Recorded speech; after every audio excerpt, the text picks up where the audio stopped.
Konnichiwa, Hideki desu. So today I came to the Kanamara Matsuri. Now if you are from the United States or otherwise a little prudish, hey, this was just a joke.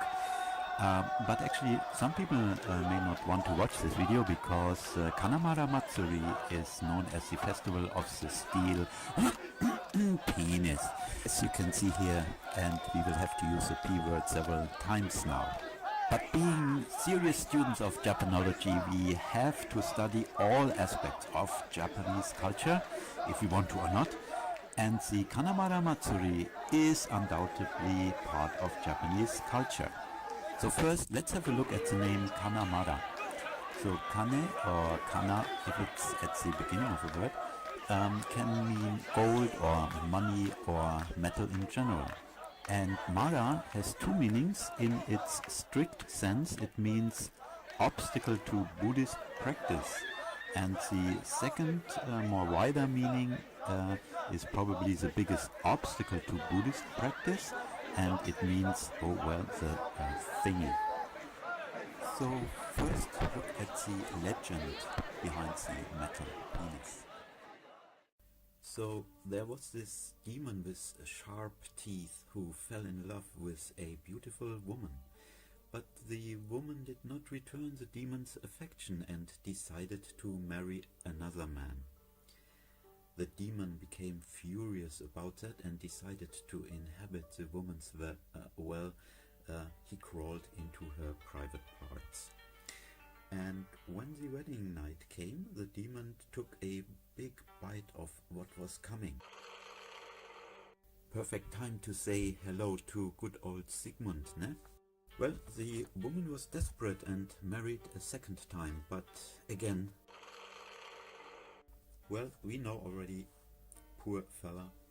But the people in the village came up with a plan to trick the demon and asked the local blacksmith to forge a steel penis. Again, the demon tried to take a big bite, but this time he broke all his teeth and fled from the woman's vagina, hurt and humiliated for good. Yeah! The woman married the blacksmith and they lived happily ever after. Well, there is more historic certainty that the Kanayama shrine dates back to the early 1600s, which is the early Edo era, and even then attracted the local prostitutes who would pray for good business and protection from syphilis. And once a year they would have a Hanami meeting in front of the shrine, which eventually gave rise to the Kanamara Matsuri. Now what is actually enshrined here? Well, some people say it is the metal penis from the legend. Others say it is the god of blacksmith. But whatever is hidden inside the shrine, today we can see the working place of a blacksmith inside the shrine, and on the outside the inevitable Kanayama theme. I am not 100% sure if the larger shrine next to it is also called Kanayama, or if it is a different one named Wakamiya Hachimangu, but anyway, in front of it you can also buy items which are theme related.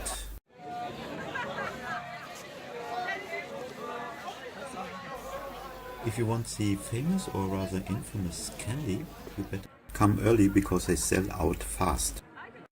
And now we know why Japanese smile when you talk about daikon. So on a practical note, the Kanamara Matsuri is always on the first Sunday in April. And if you want to plan ahead, this is the route of the parade, so you can actually see it in several places.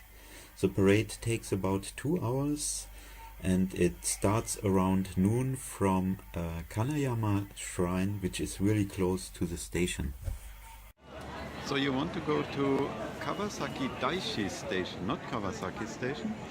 And from here it's almost just around the across the street. And there's the shrine. So, now after all the background information, let's have one more look at the parade itself. A Shinto priest in a formal costume with a large golden fan is starting out the parade.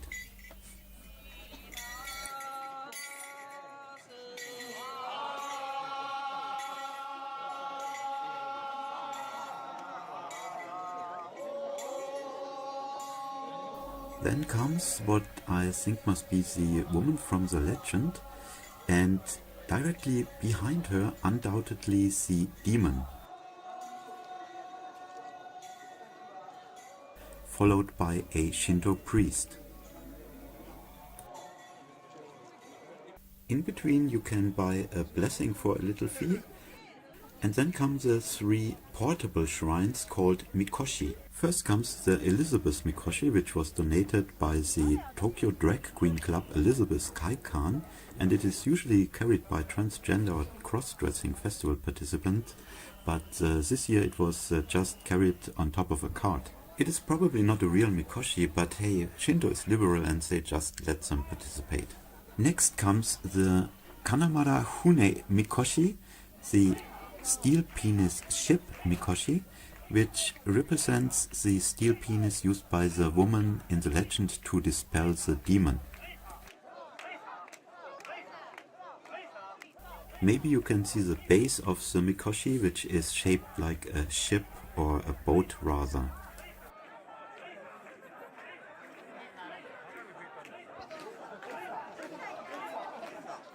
And finally comes the so-called big Kanamara Mikoshi, which is made out of wood.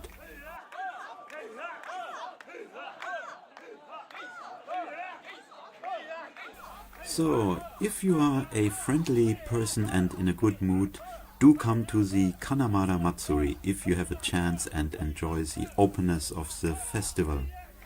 Kanayama is one of the last remaining fertility shrines in Japan, and the event is not pornographic or even erotic at all, and the proceedings from the festival go to HIV research. Oh, maybe one last thing. Well, making this video got me thinking about the differences in tolerance and concepts of freedom in Japan compared to Western countries, and the United States as the largest Western country in particular. I had to think of the right to carry weapons in the public, at least to some degree, in 45 of the 50 states. There is no regulation at all in about half of the states, so you can have the freedom to carry a gun practically everywhere and whenever you want to, and it seems to be well tolerated. Now, if you were to carry a gun around the streets in Japan, it would probably totally freak out the Japanese. Raging through the street.